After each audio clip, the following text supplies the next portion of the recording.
بسم اللہ الرحمن الرحیم۔ آج میں آپ کے ساتھ شب معراج کے حوالے سے گفتگو کروں گا۔ جیسا کہ شاعر کیا خوب کہتا ہے کہ عشق کی دیوانگی طے کر گئی کتنے مقام، اور عقل جس منزل پر ہے آج تک اسی منزل پر ہے۔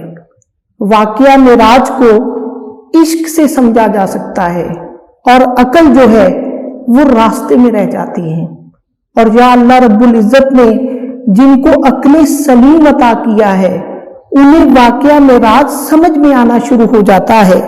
حضور صلی اللہ علیہ وسلم کے معجزات لاتعداد ہیں۔ سارے انبیاء کرام کے معجزات کو ملایا جائے تو سرور کل جہاں صلی اللہ علیہ وسلم کا مقابلہ نہیں کیا جا سکتا۔ یہ میں نے مانا کہ نوح موسیٰ خلیل عیسیٰ ہے سب مکرم۔ یہ میں نے مانا کہ نوح موسیٰ خلیل عیسیٰ ہے سب مکرم، مگر یہ نکتہ نہ بھولیے گا میرا نبی ہے امام ان کا، میرا نبی ہے امام ان کا۔ اللہ رب العزت نے جو حضور صلی اللہ علیہ وسلم کو سب سے بڑا معجزہ عطا کیا وہ قرآن پاک ہے۔ 14.25 صدیاں اس بات کی گواہ ہیں کہ قرآن اسی طرح ہے، اس کے کسی شوشے میں کوئی تبدیلی نہیں ہوئی۔ قرآن نے جو بات کی وہ حق اور سچ ہے، اور قرآن کی کوئی بات بھی غلط ثابت نہیں ہو سکی اور نہ تا قیامت ہو سکے گی۔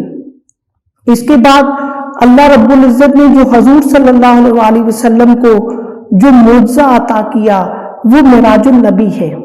مجھے یاد آ رہے ہیں سلطان بشیر صاحب کے وہ الفاظ جو ہمارے بہت بڑے سائنٹسٹ ہیں۔ انہوں نے معراج النبی کے حوالے سے کہا تھا کہ this was not an event but this was the event.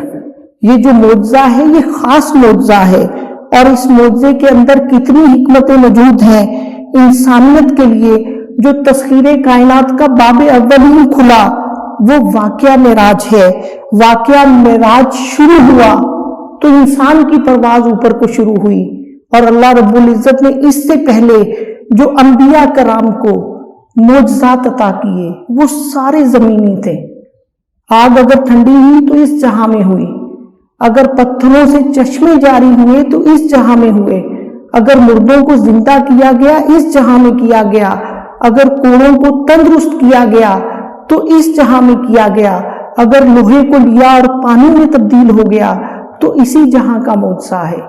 لیکن اللہ رب العزت نے جو حضور صلی اللہ علیہ وسلم کو واقعہ معراج کا معجزہ عطا کیا، میری فہم کے مطابق وہ زمینی بھی تھا، آسمانی بھی تھا، اور ملکوت و سماوات اور لا وجود کی جو منزلیں ہیں وہ وہاں تک بھی تھا۔